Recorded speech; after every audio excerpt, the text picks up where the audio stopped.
Dr. Krueger, the trade between India and Germany, what is the potential of that trade and how much of that has been achieved so far?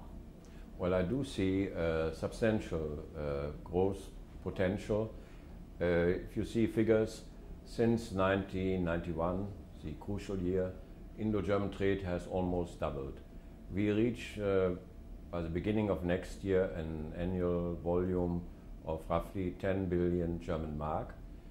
The growth after the new reform policies came first through Indian exports to Germany. Traditional items, but very much so also non-traditional software made in India.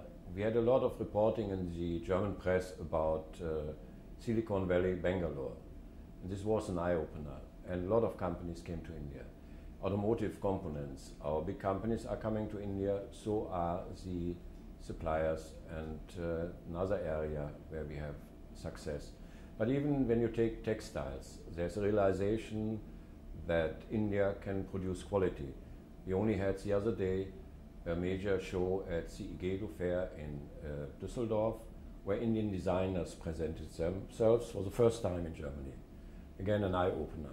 So awareness of quality is increasing. At the moment we are going through a bit difficult phase, like the all-over export performance has come down. At the moment, growth in Indo-German trade is mainly because of German exports to India, and here mainly machinery. We are perhaps the largest exporter of machinery to India. So in what way do you see the Indo-German business changing over time in future? Because the economic situation and the market philosophy also is changing in both the countries. Right. I think we will see more units which come to India to manufacture.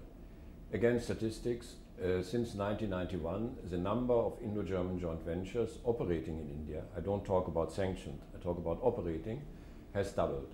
Today we have roughly 500 units with German collaboration operating here.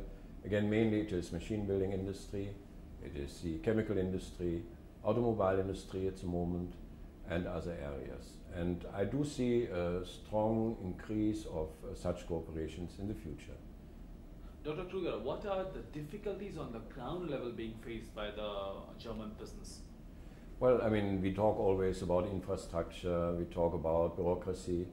Maybe it's also a different culture and a different environment where you have to operate.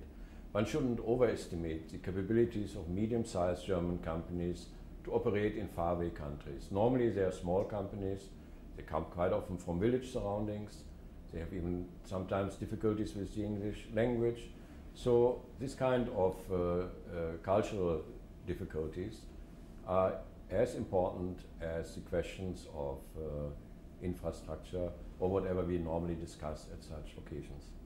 Dr. Krueger, how does India fit into Germany's so-called Asia-Pacific business strategy?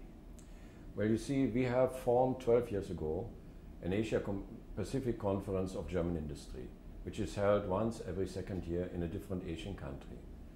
The sixth conference, which we are organizing now here in New Delhi, will be the largest ever. 370 German businessmen are in the capital today and arriving tonight. And they are mainly coming because they want to do business with India. We do see a tremendous scope. India is looking towards the east nowadays. Germany wants to have more business links with Asia. Maybe we can do things together. I talk about globalization, sourcing for other countries, etc. Okay. Thank you, Dr. Okay.